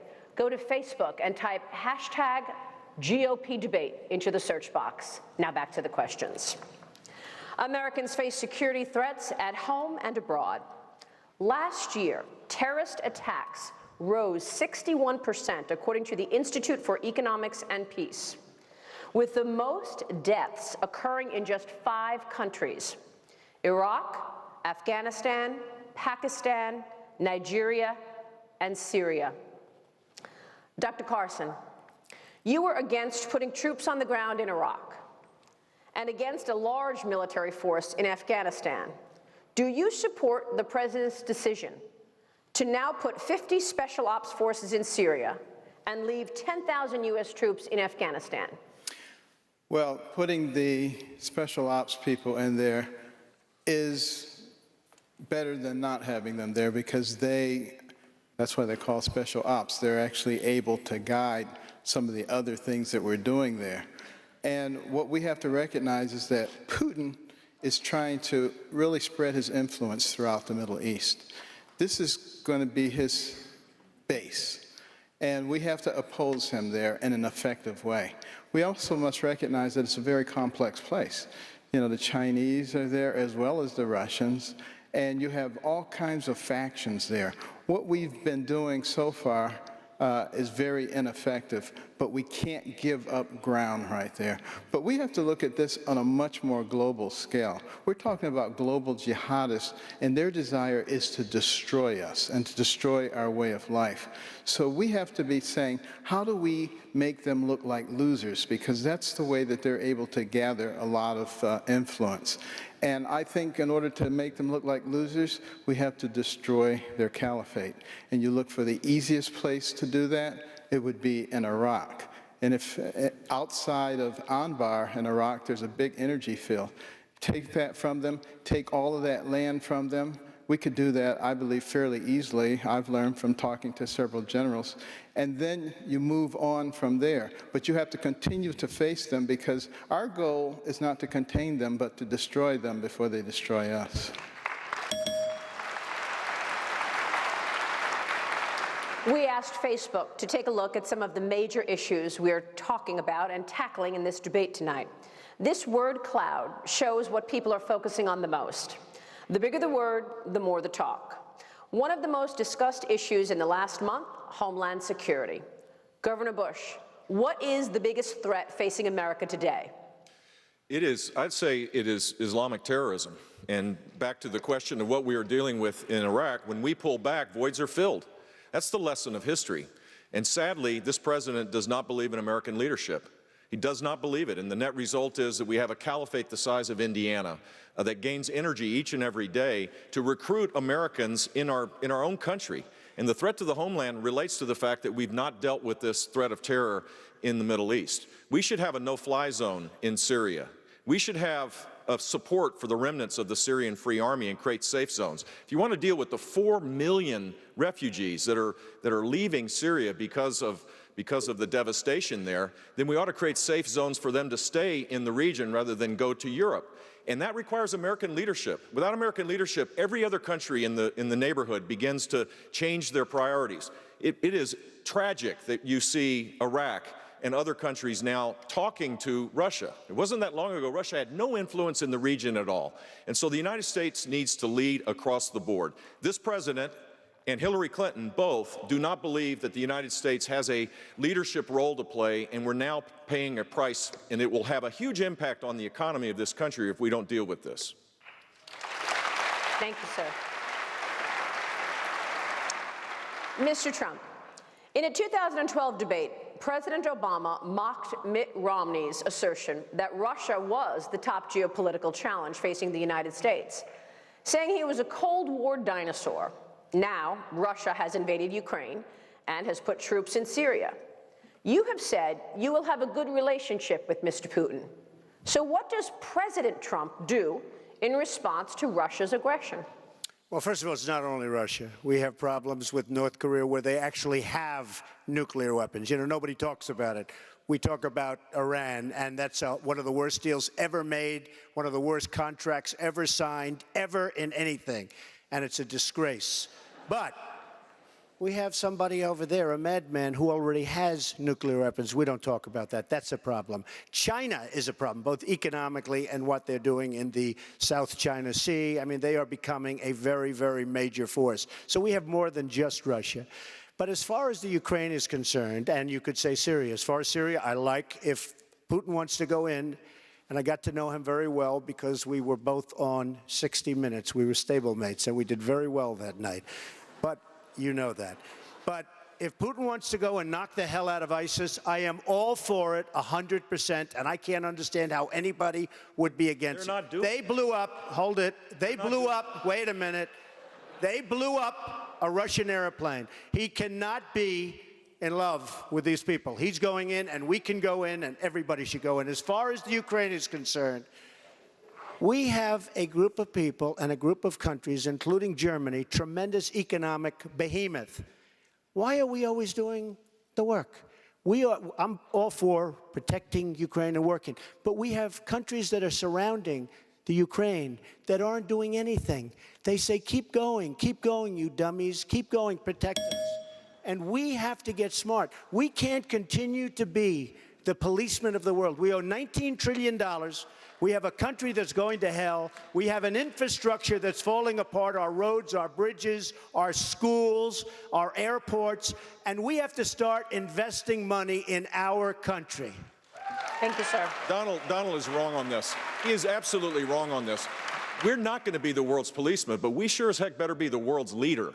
There's a huge difference where without us leading, voids are filled.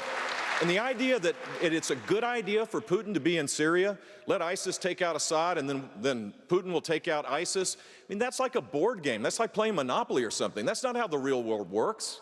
We have to lead. We have to be involved. We should have a no-fly zone in Syria. They are barrel bombing the innocents in that country. If you're a Christian, increasingly in Lebanon or Iraq or Syria, you're going to be beheaded. And if you're a moderate Islamist, you're not going to be able to survive either. We have to play a role in this to be able to bring the rest of the world to this issue before it's too late. Assad is a bad guy, but we have no idea who the so-called rebels, I read about the rebels, nobody even knows who they are.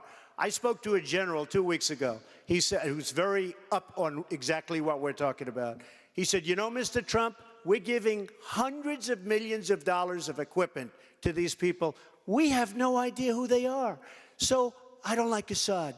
Who's going to like Assad? But we have no idea who these people and what they're going to be and what they're going to represent. They may be far worse than Assad. Look at Libya. Look at Iraq. Look at the mess we have after spending $2 trillion, thousands of lives, wounded warriors all over the place who I love, okay, all over. We have nothing. And I said, keep the oil. And we should have kept the oil, believe me. We should have kept the oil. And you know what? We should have given the oil. We should have given big chunks to the people that lost their arms, their legs, and their families and their sons and daughters. Because right now, you know who has a lot of that oil? Iran and ISIS. You know, Mr. Trump fancies himself a very good negotiator. And I accept that he's done a lot of good deals. So Mr. Trump ought to know that we should not speak to people from a position of weakness. Senator Paul should know that as well. One of the reasons I've said that I would not be talking to Vladimir Putin right now, although I have met him as well, not in a green room for a show, but in a private meeting.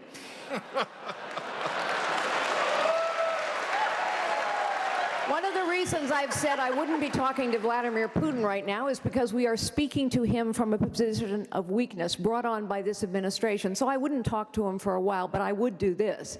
I would start rebuilding the 6th Fleet right under his nose, rebuilding the missile defense program in Poland right under his nose. I would conduct very aggressive military exercises in the Baltic states so that he understood we would protect our NATO allies and would-be allies. And I might also put in a few more thousand troops into Germany, not to start a war, but to make sure that Putin understands that the United States of America will stand with our allies. That is why Governor Bush is correct. We must have a no-fly zone in Syria because Russia cannot tell the United States of America where and when to fly our planes. We also have a set of allies. Thank you. We have a set of allies in the Arab Middle East who know that ISIS is their fight. They have asked us specifically over and over again to support them. King Abdullah of Jordan, a man I've known for a very long time, has asked us for bombs and materiel. We have not provided it. The Egyptians are asking us to share intelligence. We are not, I will. The Kurds have asked us to arm them for 3 years. We're not, I would. The Egyptians, the Saudis, the Kuwaitis, the Bahrainis, the Emiratis, the Kurds, all All of these people I know, by the way, understand ISIS is their fight, but they must see leadership, support, and resolve from the United States of America. And we must have the strongest military on the face of the planet, and everyone has to know it. Senator Paul. Now, Senator Paul, you have already said, sir, that would be a mistake in not talking to Vladimir Putin in order to rule it out. You've argued that it's never a good idea to close down communication. With that in mind, do you think the same applies to administration efforts right now to include the Iranians in talks on Syria? I'd like first to respond to the accusation. I think it's particularly naive and particularly foolish to think that we're not going to talk to Russia. The idea of a no-fly zone, realize that this is also something Hillary Clinton agrees with several on our side with. You're asking for a no-fly zone in an area in which Russia already flies. Russia flies in that zone at the invitation of Iraq. I'm not saying it's a good thing, but you better know at least what we're getting into. So when you think it's going to be a good idea to have a no-fly zone of Iraq, realize that means you are saying we are going to shoot down Russian planes. If you're ready for that, be ready to send your sons and daughters to another war in Iraq. I don't want to see that happen. I think the first war in Iraq was a mistake. You can be strong without being involved in every civil war around the world. And how would you respond? Ronald Reagan was strong, but Ronald Reagan didn't send troops into the Middle East. And Ronald Reagan walked away at Reykjavik. He walked away. He quit talking when it was time to quit talking. Can I finish with my time? Why does she keep interrupting everybody? Yeah. Boy, terrible. Yeah, I'd like to finish my response, basically. If I may respond. This is an important question. This is an incredibly important question. And the question goes to be, who do we want to be our commander-in-chief? Do you want a commander-in-chief who says something that we never did throughout the entire Cold War, to discontinue having conversations with the Russians? I'm not happy about them flying over there, but I'm not naive enough to say, well, Iraq has them flying over their airspace. We're just going to announce that we're shooting them down. That is naive to the point of being something you might hear in junior high, but it's scary. But if you're not going to respond in a no-fly zone strategy, what would yours be? The first thing I would do is I wouldn't arm our enemies. I wouldn't arm ISIS.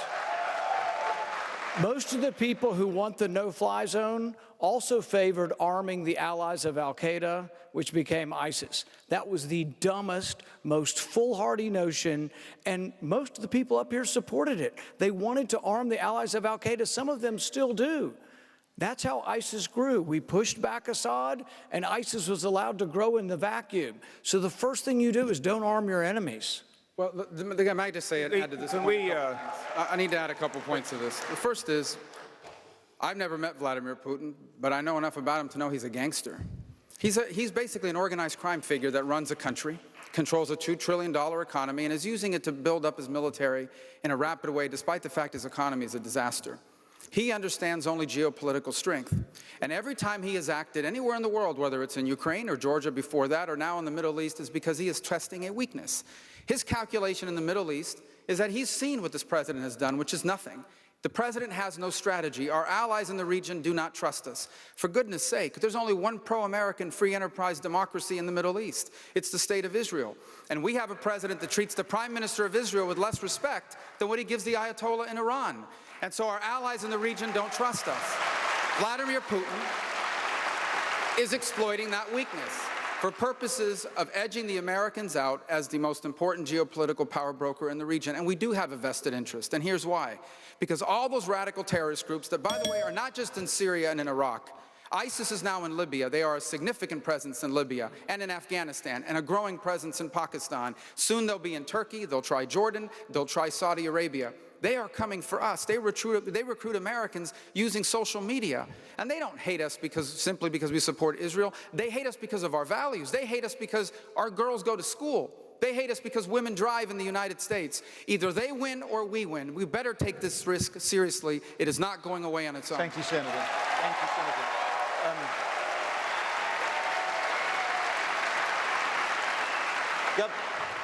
Governor Kasich, I want to ask you about China. In particular, hundreds of American companies have been subjected to cyber attacks from the Chinese military. Yet state-backed Chinese companies are growing their presence in the United States. Chinese investments in the US, which were nearly non-existent a few years ago, are now over $50 billion. And as my newspaper recently reported, Chinese companies are planning to bid for one of the largest hotel chains in the United States, what would be the largest ever Chinese takeover of a US company. Would you stop them? Well, let me tell you this, Mr. Baker. In terms of the cyber attacks, we have the capability to not only have a defensive posture, but also to make it clear to people that if you attack us with cyber attacks, we will destroy the mechanisms that you're using to attack us. I want to give you a little trip around the world. I served on the Defense Committee for 18 years. In the Ukraine, arm the people there so they can fight for themselves. In the eastern part of Europe, make sure that Finland and the Baltics know that if the Russians move, we move. In Syria, yes, a no-fly zone in the north on the Turkish border, a no-fly zone on the south on the Jordanian border. Anybody flies in their first time, maybe they can fly out. They fly in there a second time, they will not fly out.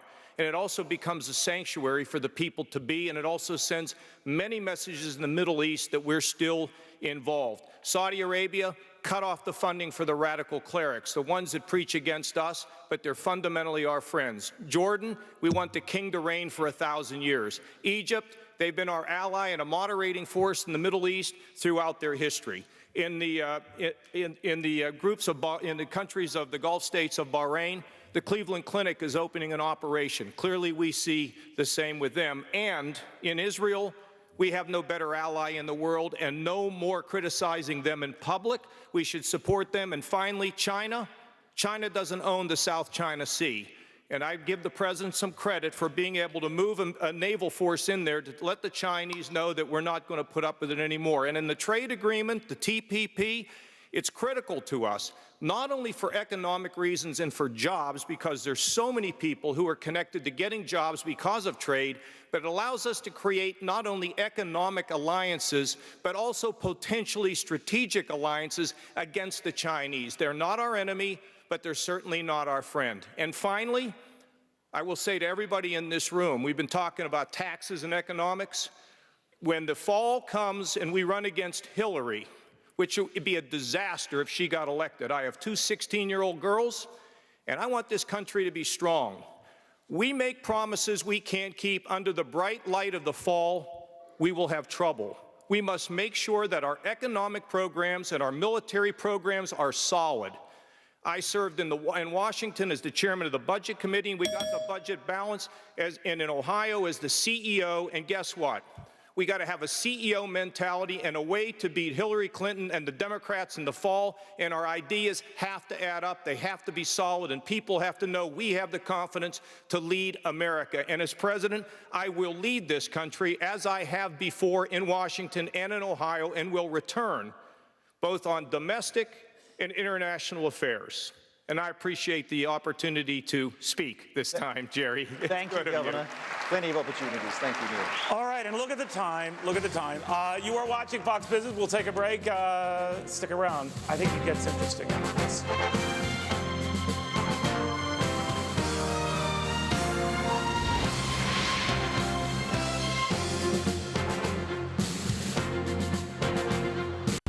We're here to stop the end of the world. I can work with that.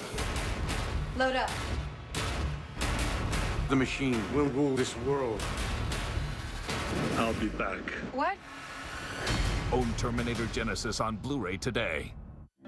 When some people struggle with their mortgage payments, they become frozen. But the people who take action are far more likely to get the most positive outcome. Call this free government program for the option that's right for you.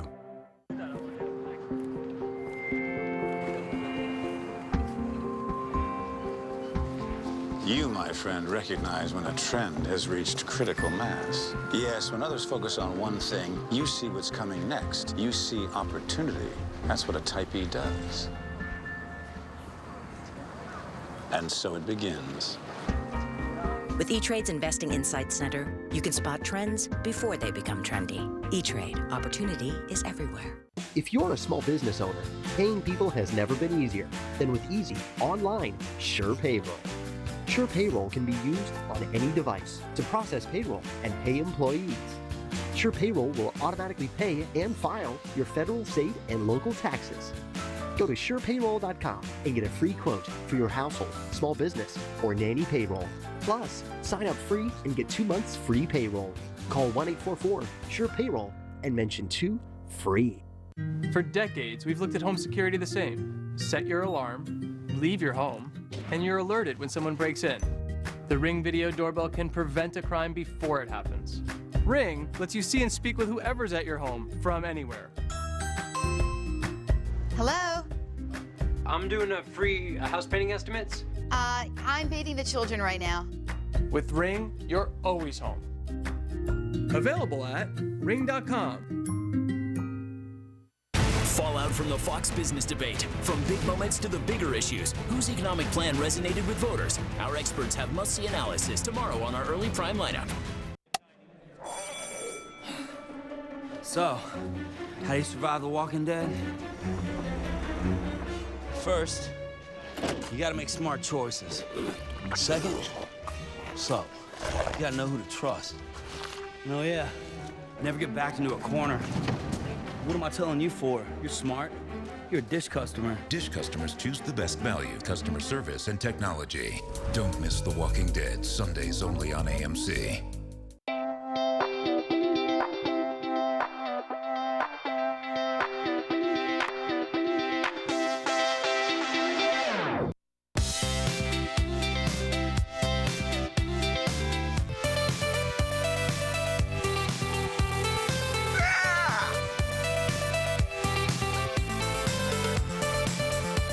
Get HBO for only $10 per month. Call 866-794-6201 today.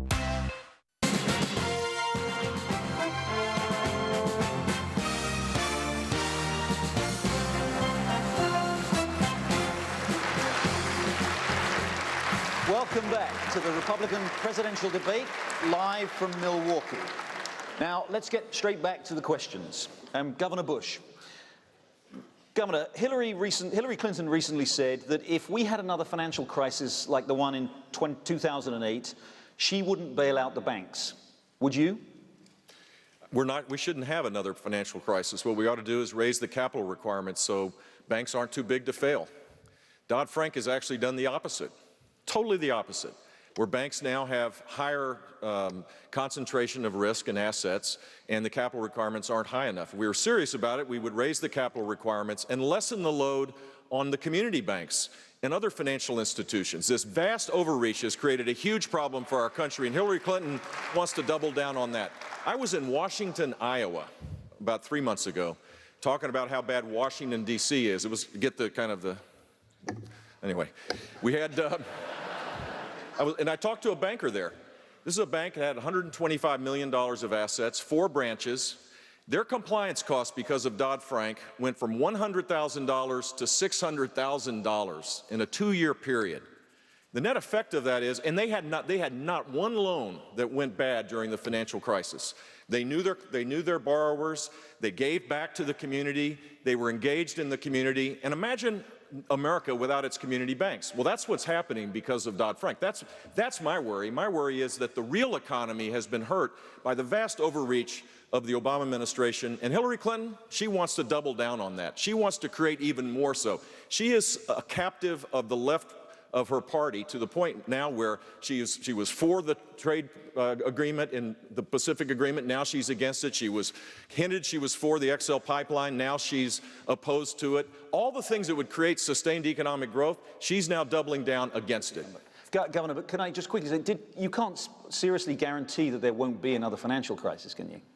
If you could, if you were serious about it. There'll never be another financial crisis? No, I can't say that, but I can say if you created higher capital requirements, that's the solution to this. Not having concentration of assets, the bigger banks now have more and more control over the financial assets of this country, and that is the wrong approach to take. Dr. Carson, if I may, just on that point, despite measures taken, as the governor says, since the crisis to make the financial system safer, the major banks in the US, many of them are actually bigger than ever. Assets held by JP Morgan Chase, for example, the very largest bank, have increased by nearly 40% to over $2.6 trillion. Do you think JP Morgan and the other big banks should be broken up? Well, I think we should have policies that don't allow them to just enlarge themselves at the expense of smaller entities. And certainly some of the policies, some of the monetary and Fed policies that we're using makes it very easy for them. Makes it very easy for the big corporations, quite frankly, at these very low interest rates to buy back their stock and to drive the price of that up artificially. Those are the kinds of things that led to the problem in the first place. And I think this all really gets back to this whole regulation issue, which is creating a very abnormal situation. This country was declared its independence in 1776. In less than 100 years, it was the #1 economic power in the world. And the reason was because we had an atmosphere that encouraged entrepreneurial risk-taking and capital investment. Those are the fuels that drive it. And what we've done now is let the creep of regulation turn into a stampede of regulations, which is involved in every aspect of our lives. If we can get that out, it makes a big difference. And even for the average person, every single regulation costs money, and it's shifted to the individual. So, and it hurts the poor and the middle class much more than it does the rich. They go into the store and they buy a bar of soap. It costs 10 cents more. They notice it. And the middle class, when they come to the cash registers, they have a whole cart full of things that cost 5, 10, or 15 cents more. They notice it. It is hurting the poor. Bernie Sanders and Hillary Clinton won't tell you that that's the thing that's really hurting the middle class and the poor. They'll say it's the rich. Take their money. But that won't help. You can take all of the rich's money and it won't make a dent in the problem that we're having. We have to come back to the fundamental principles that made America great. But just to be clear, just to be clear, then you wouldn't favor breaking up the big banks. You think they're big enough, they're okay as they are? As big. I would have policies that wouldn't allow that to occur.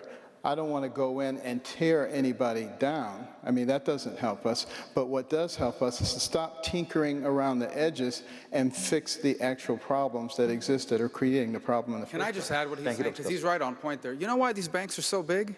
The government made them big. The government made them big by adding thousands and thousands of pages of regulations. So the big banks, they have an army of lawyers, they have an army of compliance officers.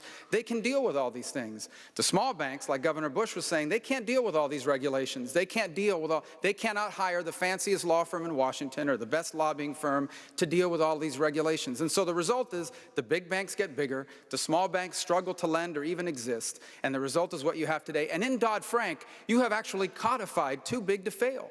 We have actually created a category of systemically important institutions, and these banks go around bragging about it. You know what they say to people with a wink and a nod? We are so big, we are so important that if we get in trouble, the government has to bail us out. This is an outrage. We need to repeal Dodd-Frank as soon as possible. Let me also say, Jerry, let me also say that what Jeb is talking about with the big banks is to force them to reserve their capital of people who invest in, and they hold their capital so that if the bank goes down, the people who are invested in the bank are the ones that pay. That's what he's trying to say. Secondly, I'll tell you about Wall Street.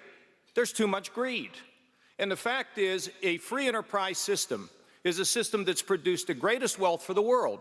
But you know, Michael Novak, the great Catholic theologian, says that a free enterprise system that is not underlaid with values, and we should all think about the way we conduct our lives. Yes, free enterprise is great, profits are great, but there have to be some values that underlay it, and they need a good ethics lesson on Wall Street on a regular basis to keep them in check so we, the people, do not lose. Thank you. Gerard, can I on that, you know, Jerry, your first question, I do want to follow up. Question, Senator Cruz, and I will get to you, but Senator Cruz, on that theme, Facebook data shows that over the last month alone, nearly 1 million people, nearly 1 million, have been concerned about reining in Wall Street, apparently believing that some have not been punished enough. So as an accomplished litigator yourself and a former Solicitor General, would you go after the very people who believe and fear that Wall Street has ignored? In other words, the crooks that Bernie Sanders say have gotten away with a financial murder? Absolutely, yes. You know, I've spent much of my adult life enforcing the law and defending the Constitution. And the problem that underlies all of this is the cronyism and corruption of Washington. You know, the opening question Jerry asked, would you bail out the big banks again? Nobody gave you an answer to that. I'll give you an answer. Absolutely not. And what we have right now is we have Washington, as government gets bigger and bigger. You know, the biggest lie in all of Washington and in all of politics is that Republicans are the party of the rich. The truth is the rich do great with big government. They get in bed with big government. The big banks get bigger and bigger and bigger under Dodd-Frank, and community banks are going out of business. And by the way, the consequence of that is small businesses can't get business loans. And it is that fundamental corruption that is why 6 of the 10 wealthiest counties in America are in and around Washington, D.C. Now, let me give you a contrast to Washington cronyism. Some weeks ago, a woman named Sabina Loving testified at a hearing that I chaired in the Senate. Sabina Loving is an African-American single mom who started a tax preparation business on the south side of Chicago. She found a storefront. She wanted to have her own business. She started a business. But then the IRS promulgated new regulations targeting tax preparers. They did it under a more than 100-year-old statute called the Dead Horse Act. Now, this statute and the IRS, in classic Washington crony fashion, had exemptions for lawyers and big fancy accountants, but Sabina had to pay $1,000 an employee. It would have driven her out of business, and Ms. Loving sued the IRS. She took the Obama IRS to court, and she won, and they struck down the rule for picking the big guys over the little guys. Senator, Senator, I really want to be clear here. Are you saying, sir, that if the Bank of America were on the brink, you would let it fail? Yes. Now, let's be clear. There is a role for the Federal Reserve. What the Fed is doing now is it is a series of philosopher kings trying to guess what's happening with the economy. You look at the Fed, one of the reasons we had the financial crash is throughout the 2000s, we had loose money, we had an asset bubble that drove up the price of real estate, drove up the price of commodities, and then in the third quarter of 2008, the Fed tightened the money and crashed those asset prices, which caused a cascading collapse. That's why I am supporting getting back to rules-based monetary system, not with a bunch of philosopher kings deciding, but tied ideally to gold. Sir, I understand that. I just want to be clear, if you don't mind, that millions of depositors would be on the line with that decision. Well, and I just want to be clear. If it were to happen again, for whatever the reason, that you would let it go. You would let a Bank of America go. So let me be clear. I would not bail them out, but instead of adjusting monetary policy according to whims and getting it wrong over and over again and causing booms and busts, what the Fed should be doing is, number one, keeping our money tied to a stable level of gold, and number two, serving as a lender of last resort. That's what central banks do. So if you have a run on a bank, the Fed can serve as a lender of last resort, but it's not a bailout. It is a loan at higher interest rates. That's how central banks have worked. And I'll point out, look, we had a gold standard under Bretton Woods. We had it for about 170 years of our nation's history and enjoyed booming economic growth and lower inflation than we have had with the Fed now. We need to get back to sound money, which helps in particular working men and women. What Washington does, the people who are doing well in the Obama economy, are those with power and influence in the Obama government, the people who are hurt are working men and women, and that's who we need to fight for. Neil, that's the difference of being an executive. And let me just explain. When a bank is ready to go under and depositors are getting ready to lose their life savings, you just don't say we believe in philosophical concerns. You know what an executive has to decide? When there's a water crisis, how do we get water to the city? When there's a school shooting, how do you get there and help heal a community? When there are financial crises or a crisis with Ebola, you got to go there and try to fix it. Philosophy doesn't work when you run something. And I got to tell you, on-the-job training for President of the United States doesn't work. We've done it for 8 years, and almost 8 years now, it does not work. We need an executive who's been tried, has been tested, and judge the decisions that that executive makes.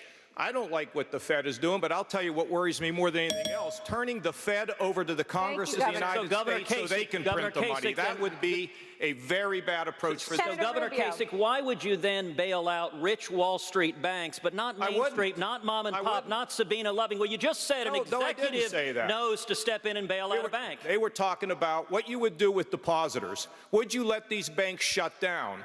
My argument is going forward, the banks have to reserve the capital so that the people who own the capital start pressuring the banks to not take these risky approaches, Ted. But at the end of the day... So you said you'd abandon philosophy and abandon principle, but what would you do if the bank was failing? Because if during... What would you do if the bank was failing? I would not let the people who put their money in there all go down. So you would bail them out? No. As an executive, I would figure out how to separate those people who could afford it versus those people or the hardworking folks who put their money in those institutions. Let me say another thing. Here's what I mean by that. When you are faced in the last financial crisis with banks going under, and people who put their life savings in there, you got to deal with it. You can't turn a blind eye to it. Now, going forward, that's one thing. If you had another financial crisis, perhaps there would be an effort to make sure that we do. Could I just say, as a chief executive who's had to make tough calls to save jobs and to grow jobs, I think what's interesting about Dodd-Frank is it's a great example of how socialism starts. Socialism starts when government creates a problem and then government steps in to solve the problem. Government created the problem. Government created the problem of a real estate boom. How did we create it? Under Republicans and Democrats alike, Fannie Mae and Freddie Mac, everybody gathered together, Republicans and Democrats, and said home ownership is part of the American dream. Let's create a bubble. And then government stepped in. By the way, under President George W. Bush, banks were encouraged, really, to buy other banks, to take money. And now what do we have with Dodd-Frank? The classic of crony capitalism. The big have gotten bigger. 1,590 community banks have gone out of business. And on top of all that, we've created something called the Consumer Financial Protection Bureau, a vast bureaucracy with no congressional oversight that's digging through hundreds of millions of your credit records to detect fraud. This is how socialism starts, ladies and gentlemen. We must take our government back.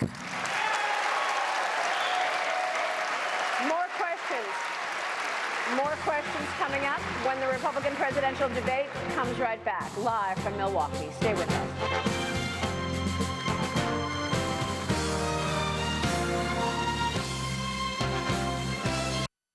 The pursuit of healthier. It begins from the second we're born. Because healthier doesn't happen all by itself. It needs to be earned every day, using wellness to keep away illness, and believing a single life can be made better by millions of others. As a health services and innovation company, Optum powers modern healthcare by connecting every part of it. So while the world keeps searching for healthier, we're here to make healthier happen. Optum. Healthier is here.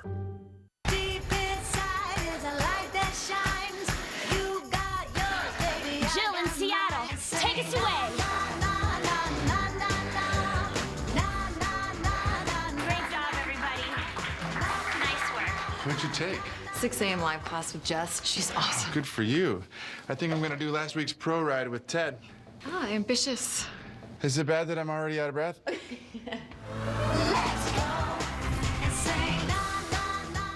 When you invest your retirement in the stock market, your money can go up, then way down. And with many annuities, your monthly income has no chance of increasing. But with JD Signature Annuity Strategies from JD Melberg, you can get more, guaranteed increasing income for life, up to 33% more. Number one priority is safety and retirement. Number two is how do we maximize the cash flow. Number three is how do we give you increasing income. So is it possible to have your money grow and produce more income? The answer is yes. Thanks to JD Melberg's proprietary techniques, you can get guaranteed increasing income with JD Signature Annuity Strategies. My goal is to generate the absolute most cash flow possible by scouring the nation for the top accounts that less than 1% of financial professionals have access to. As an independent company, we work with top-rated insurance carriers to specially design higher income annuity strategies for increasing guaranteed income. that could even double in retirement. And with these guaranteed insurance contracts, your income can only go up. It can never go down. Discover how you can get guaranteed income for life, up to 33% more income, and protect yourself against inflation. Call 800-510-3938 and learn ways to help maximize your retirement income in this free J.D. Mellberg Signature Annuity Strategies Guide. You'll also receive our exclusive report on the 7 mistakes retirees can't afford to make in 2015. And the first 100 callers get this free DVD set. You'll learn little-known strategies to help optimize annuity and Social Security income that can potentially double your retirement income. I want you to feel educated, and I want you to feel empowered that you made the right decision for your personal situation. Don't miss out. Call 800-510-3938 and we'll immediately send you the J.D. Mellberg Signature Strategies Guide, report, and set of 2 DVDs, absolutely free. 800-510-3938.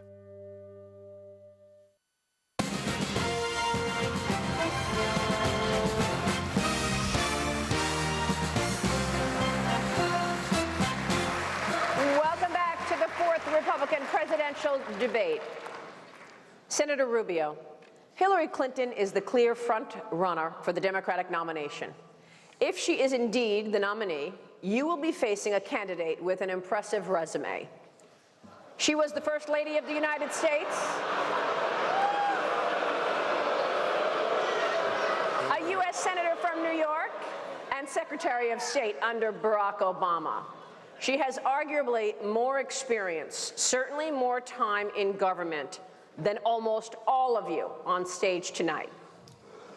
Why should the American people trust you to lead this country, even though she has been so much closer to the office? Well, that's a great question, and let me begin by answering it.